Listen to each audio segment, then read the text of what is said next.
The continued success of Clair Obscur Expedition 33 has defied everybody's expectations. They're also, just the all-time peak, player count, even in the past 24 hours. I'm recording this Thursday evening just for posterity's sake. But the game continues to be wildly successful in a year where there has been a fair few hits that are out there, but I don't think anything has continued to perform as admirably as Expedition 33. 21,000 players on a Thursday. I mean, over the weekend, it continues to touch, 66,000? Like, that's pretty damn good, okay? Because you take a look over the month that it's been in release, and 125, 105, 82, and then, still 66,000 people playing a purely single-player experience. That's awfully good, okay? That's exceptionally good.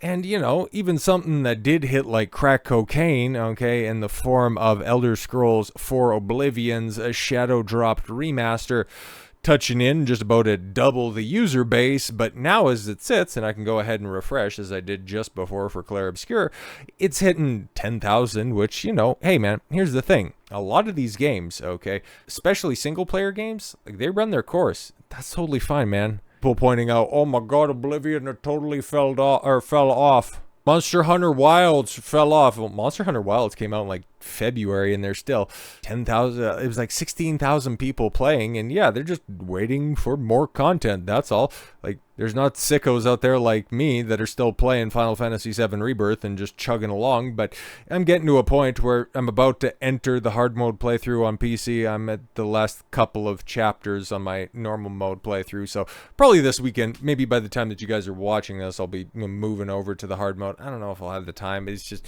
I've been really busy, and I've been incredibly slow rolling that game because I still love it, and it's like absolutely my favorite thing. But there are very few people that for the better part of 2 years have exclusively been playing one game, and then also, just watching one set of movies on repeat instead of trying new things because, well, new things mostly suck, and I would just rather spend my precious off hours doing something that I really, really love. So Final Fantasy VII Rebirth, and even just the odd remake playthrough every now and again, and running back Lord of the Rings, and even the Hobbit trilogy, for as bad as those movies are. I still like Martin Freeman, Richard Armitage, and even for as stupid as Gandalf gets, just seeing Ian McKellen warms my heart. That's why I just don't want to see him in Doomsday. God, I don't want to see him. But there's a natural ebb and flow to this stuff. 216,000 people, it's beautiful numbers. It's huge numbers. You can't take that away from, a game that released day and date on Game Pass. But no, okay, it doesn't matter that Indiana Jones failed. It doesn't matter that Avowed failed.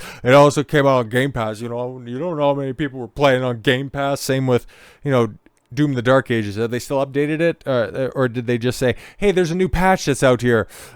Still have 3 million players, but there's a new patch that ought to get some people out there. Don't mind the fact that, most estimates have it at like 1 million sales. Don't worry about that. It's totally fine, guys. It's great. It's wonderful. Game Pass isn't killing the industry. But yes, single-player games are still wildly popular. Unless, of course, you're Assassin's Creed Shadows and nobody cares about it. But the continued success of Expedition 33 is something laudable. And as somebody who loves himself a turn-based RPG, who loves himself a deep story with great characters, you love to see a game like this succeed. But then again, there's always another side to this, okay? There's also some other people that see other people's success as a threat to their own advancement, and, they just simply want to tear it down at all costs. Please don't weaponize it. Clair Obscur Expedition 33 developers take a stand against racist allegations. I beg your pardon? Because, I seen this pop up, okay, because you got Sandfall Interactive's main account posting this, and I had no idea this was going on, but it also doesn't surprise me whatsoever. We've noticed discussions online concerning us and our values, so we want to make this absolutely clear. Expedition 33 was created with respect and tolerance by teams and partners from diverse backgrounds, cultures, and perspectives. Our game was crafted with love. Please don't weaponize it to spread hate. Oh, right, because you got 4 characters that don't immediately come on screen and want to announce that they're non-binary or state their pronouns or try to show off their top surgery scars. Oh, it's because it's a group of mostly white people.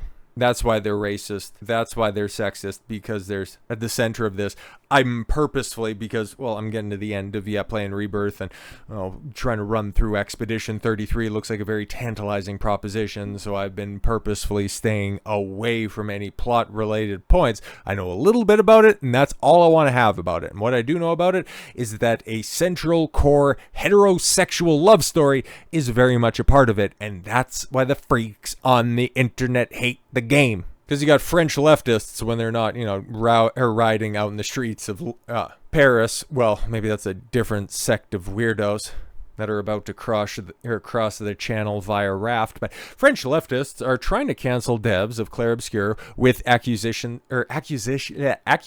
There we go. I don't know what an accusation is. It's getting late. They're grasping at straws, such as Sandfall consisting of white developers. He has a bunch of actual French people. Funny how that works. Peddling conspiracies that Sandfall are racist and are gatekeeping non-whites and non-French from working at the studio.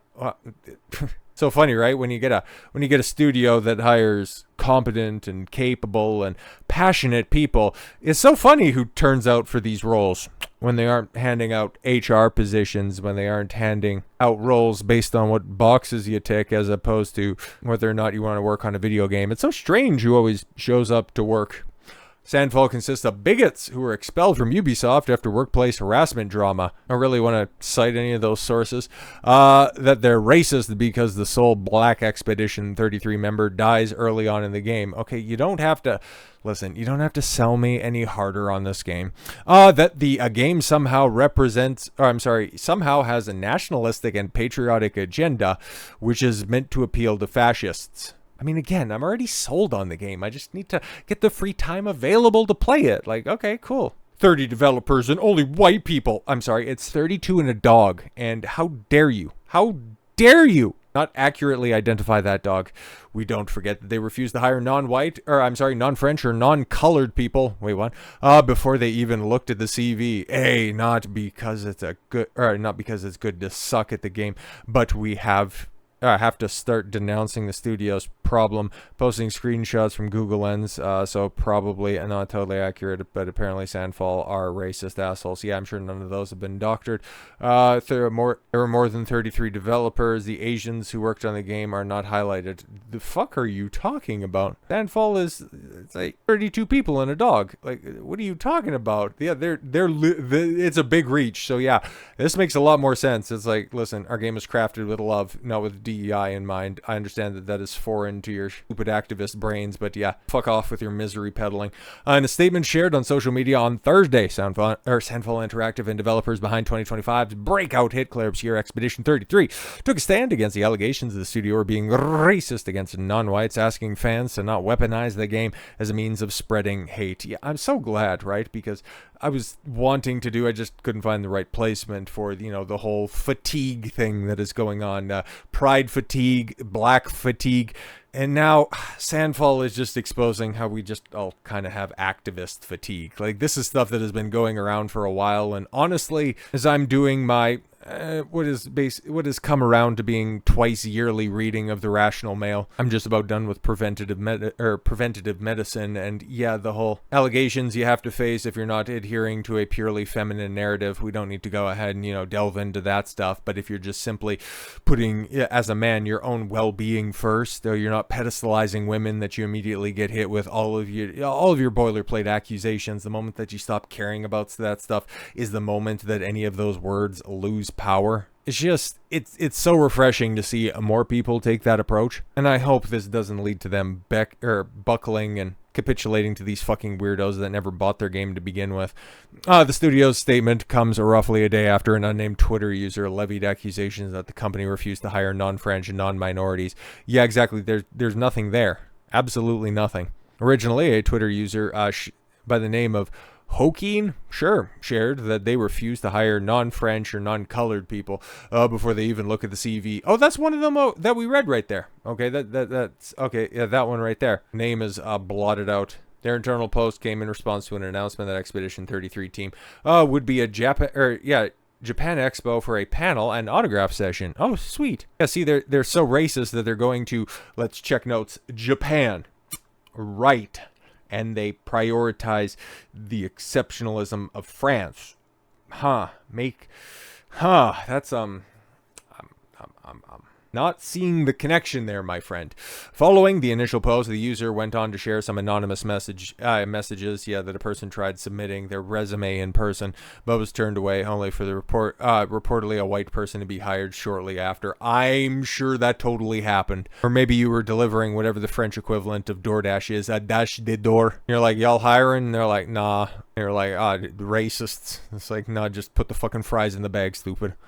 As the first instance of such accusations against the developer. However, the title's Moby Games page, which is publicly available, shows both women and minorities part of the game staff. Oh, fuck. If even the gamer, okay, because that's where this article has come out of, okay, if even the gamer can't find credibility to any of your grievance claims, you know you're cooked, okay? And if this is the best that those freaks have to offer, it just, once again reinforces how awesome Sandfall Games is and how much I want the games like this and Clair Obscur Expedition 33 to succeed and continue to succeed.